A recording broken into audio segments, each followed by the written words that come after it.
Okay, Massive is was a company that was acquired by the Online Services Group in May 2006.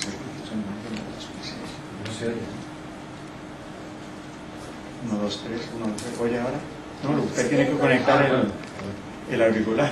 Okay. Specifically, what we've created is the world's largest network of video games.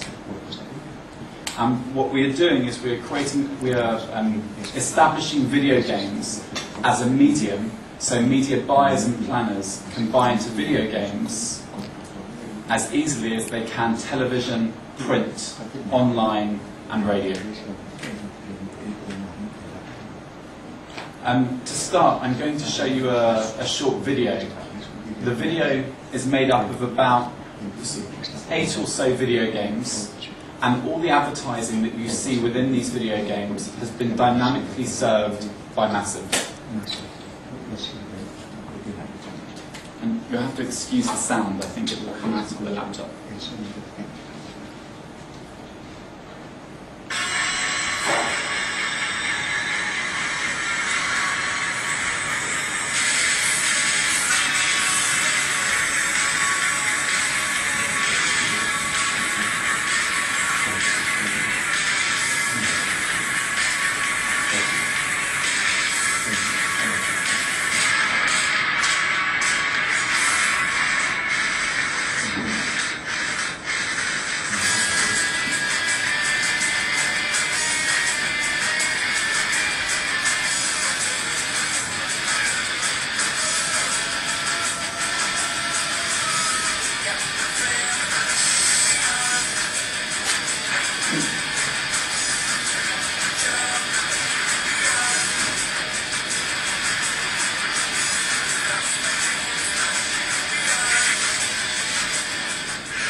Okay.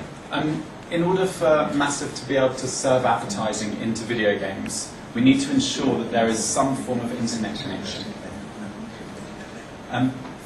In terms of an internet connection, when you specifically look at the Spanish market, and this goes for the European market as well, everybody who owns an Xbox 360, 60% of those users have a connection through to the internet. Likewise on a PC. Across Europe, you're looking at between 50 and 80% connectivity on a PC. So what's really driving video games in the next couple of years? Microsoft on the Xbox 360, Sony on the PlayStation 3, and Nintendo on the Wii. And broadband connection is really driving sort of the next generation of sales. I think when you look at the internet 5 to 10 years ago and you look at dial-up modems versus broadband, the difference is exactly the same on video games. 5, 10 years ago, it was a single-player experience. Now, with broadband connection, several people are playing simultaneously. To give you an example, I've got a brother who lives in New York.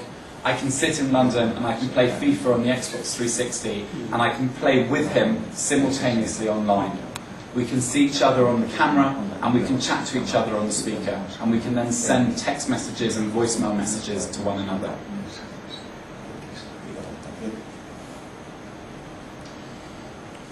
Video games over the next couple of years, notably in Europe, are one of the largest growing entertainment mediums around.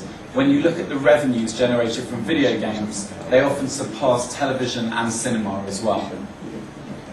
To give you an example, in the US, when Halo released, which is one of Microsoft's biggest game properties, Halo 2, it generated $200 million in its first weekend. That's more than any other movie in Hollywood history. Specifically in the UK, when Grand Theft Auto released, it generated more than Harry Potter and Lord of the Rings combined. The average video game today on a next generation console cost about $20 million to make. 3 years of people's lives, 300 to 500 members of staff, and orchestras recording the soundtracks. Specifically, when you look at Spain, there's 5.2 million active gamers in Spain at the moment. Just under 3 million of those are the elusive 10 to 34 male demographic. Specifically in Spain, the average male 18-year-old gamer plays 10.5 hours of video games a week. When you stack that up against other forms of traditional media, it comes fourth after television, music, and spending time with family and friends.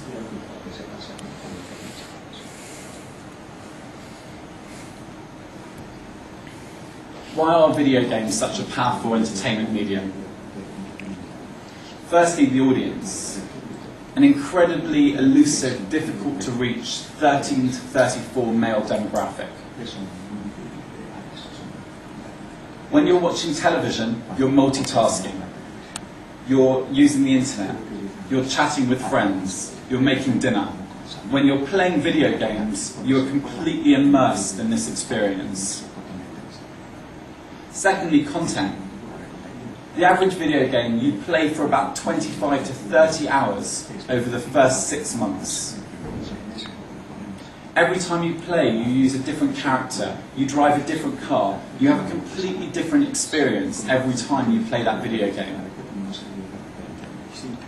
When you look at the movies, James Bond, for example, the recent Bond movie, you go to the cinema maybe for 2.5 hours, and perhaps 6 months later you buy it on DVD. This is when you look at the time spent playing video games versus cinema, it blows cinema out of all proportion. And finally, interactivity. Xbox Live, and I'm sure Sony will have a very similar setup as well, have approximately 6 million Xbox Live users around the world at the moment. That is a huge online community. There's a lot of discussion at the moment in the media about social networking sites and blogging. Video games provide a huge community where advertisers can quite accurately target media campaigns to hit certain demographics.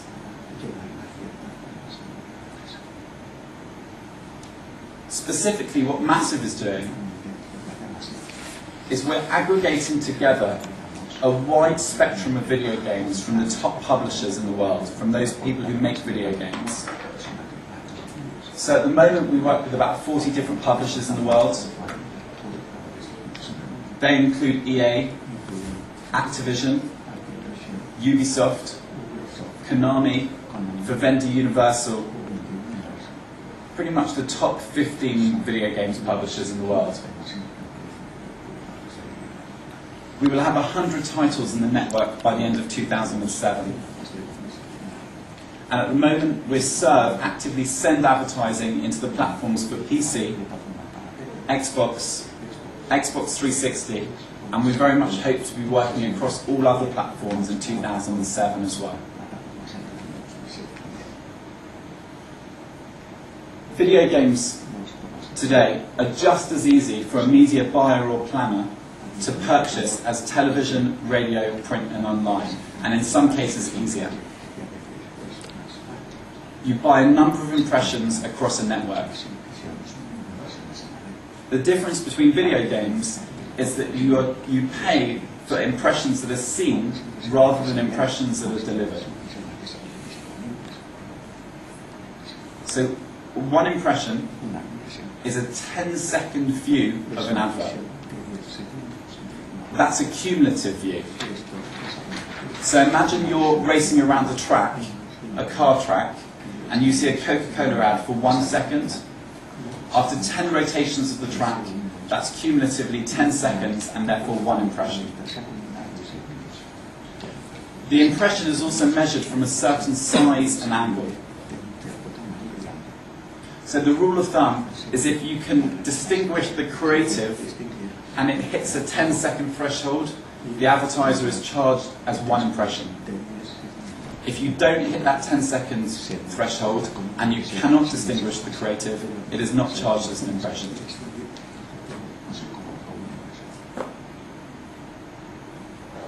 In terms of the content that we can deliver into video games, and I'll show you some examples in a minute, we can deliver 2D content. So imagine you go to a football match and you see the hoardings and the billboards around the stadium. 3D branded objects, so 1 month you could be using a Peugeot, 1 month you could be driving a Renault. We can change the car every month. 15-second video and audio clips, so a lot of movie studios can advertise their movies in there, like 15-second trailers. And then finally, interactive ad units. And I'll show you examples of all of these. Here's an example from Pro Evolution Soccer. You can see the Panasonic hoardings at the bottom. They can be quite easily switched over from McDonald's. A combination of the two, and then change them completely and put in Adidas and Nokia. We can target this by country, so if you're playing in Spain, you see Spanish ads. If you're playing in France, you see French ads. And if you're playing in England, you see English ads. We can do it by time of day and by day of week as well. It's incredibly targeted. What I like about this is you can see on the Adidas logo, in this case the creative, Adidas would have just given us their 3-stripe logo. But you can see there's a bit of mud on the billboard and it looks like it's been smashed up a little. We have an in-house creative services team who amend every single piece of creative according to the environment of the game. The advertising has to be relevant and contextual for the game environment. We're not going to put adverts in Lord of the Rings.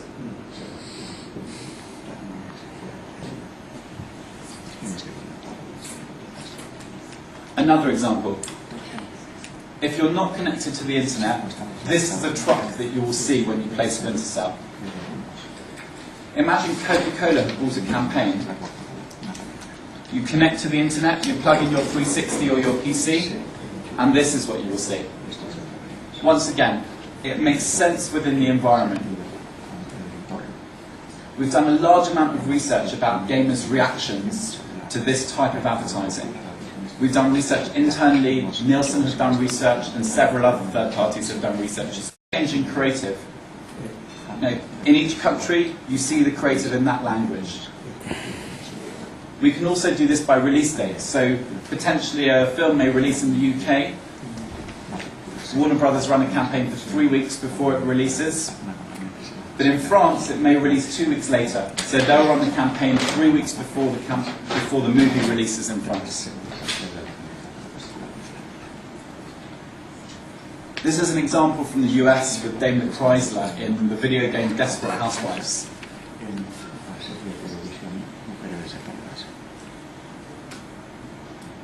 November, December and January, you come back every month, there is a different car sitting on Wisteria Lane in the video game Desperate Housewives.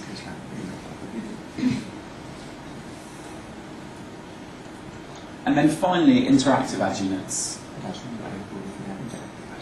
This is something we're just starting to play around with at the moment, and we're developing different formats for advertising, while simultaneously doing research to test the effectiveness, but more importantly, gamers' reactions to that advertising. And within this game environment, you see the advert for Toyota Yaris. You press the controller or you press the mouse, and it reveals the car image behind it. Likewise, this could be a Coca-Cola ad. You could peel back a coupon, which would give you a short code to get a discount off Coca-Cola in the local supermarket.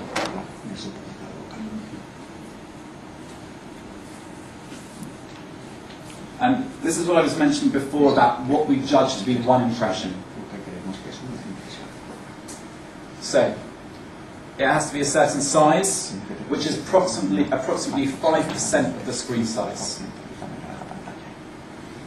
It has to be a certain angle, which once again is approximately 65 degrees.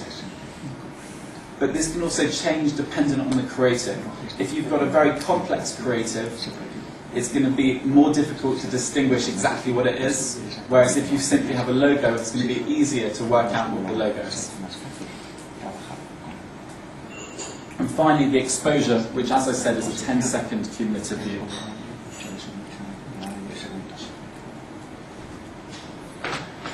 We recognise that this is a relatively new medium. We've been delivering ads into video games for approximately 2 years. Year 1 was focused on the US, and Year 2 has been focused on Europe. To date, we have about 80 different brands that have brought into the network. They include Coca-Cola, Wrigley, Unilever, Procter & Gamble, Warner Brothers, Sony Pictures. Every movie studio practically has brought into the network. So we understand that in order to really take money away from TV dollars and from online money as well, we need to do significant research into this medium to test the effectiveness of the in-game advertising. This is one example of an effectiveness study that we did with the motor oil campaign. The motor oil campaign ran in 12 titles for 8 to 12 weeks. Once again, every single piece of creative was amended by Massive to ensure that it fits well within the video game environment. And here are the results. Demographics, 95% male 13 to 34. There is practically no wastage in this medium at all. Specifically, the motor oil companies, the car companies, the entertainment companies have a huge sort of crossover in terms of the audience that play video games and go and buy the cars and see the movies. And then finally, the brand metrics, which I'm sure many of you will be aware are quite considerable versus other forms of traditional media. Brand favourability, you've got an increase of 14%. Purchase intent, once again, double figures, 11%. And what we call ad likability, 12%.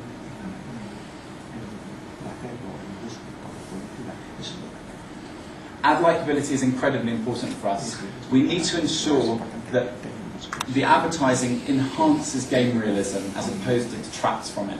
And that's the key message that we get across to gamers. You know, if you're playing a video game, it needs to replicate reality. The way a video game replicates reality is to put real-world advertising within that environment.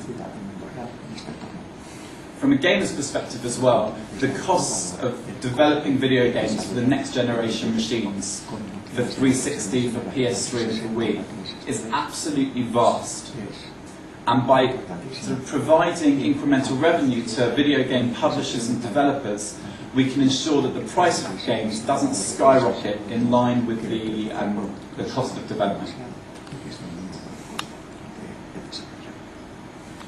In terms of the availability of Massive, Massive is available today in every country in Europe, including Spain. And specifically in Spain, we work very closely with the MDAS sales team who can actively go out and sell Massive today to clients who want to buy it. The turnaround time is very quick. It's approximately 2 to 3 weeks from when someone approaches us and says, I want to buy a campaign, to when it can actively run within the network. And on the creative side, we ask people for various different creative formats. Give us your TV spots, give us your online campaigns, give us your existing outdoor campaigns.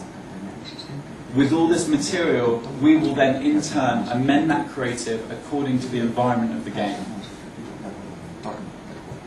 What I can also do is some of the screenshots you've seen today I can provide you if you want to use. Say the Coke ad, for example, on the truck, I can give you a screenshot before without any branding and afterwards with the branding. Analysts have said that the in-game advertising market will be worth $700 million by 2010. Okay. Our aim within Massive and as part of Microsoft is to ensure that within 5 years, video games are a line item on every single person's media planning budget who want to target the 13 to 34 male demographic. And Massive is a Microsoft agency. Indeed. Massive was a company that was established in 2002, and it was purchased by the Online Services Group in May 2006. So what's with Sony PlayStation? What's with Nintendo? Indeed. At the moment, we serve onto PC, Xbox, and Xbox 360. The concept of Massive is to serve across as many platforms as possible to create the broadest reach possible. So we very much hope to be working across other next-generation consoles as well. So you're trying to get them into your agency. Absolutely. Introduciendo publicidad real, se gana el realismo de cara al jugador, pero no se corre el riesgo de que pase desapercibido como parte del entorno, como parte del escenario, si no tenga una eficacia real desde el punto de vista comercial. No se produzca venta. Right, okay. In-game advertising absolutely enhances the reality of the video game. But there's a finite number of brands that can go into a video game environment. We're never going to oversaturate a game with too many adverts. When you play a video game, unlike walking down the street, it's a relatively small screen, and you take note of all the different elements within the screen, whether it's in the center or whether it's around.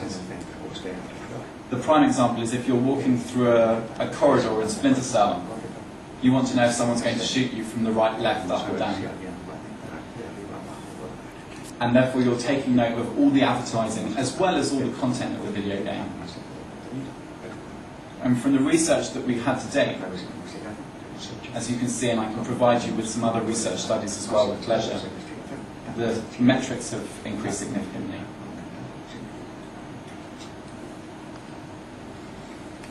Puesto que se introduce publicidad en los videojuegos, ¿no podrían bajar los precios de estos, ya que el usuario tiene que consumir esa publicidad? There are a couple of business models, whereby people are providing video games free to the market in return for advertising. However, when you look at the AAA titles, and when I say AAA titles, those from the top publishers in the world,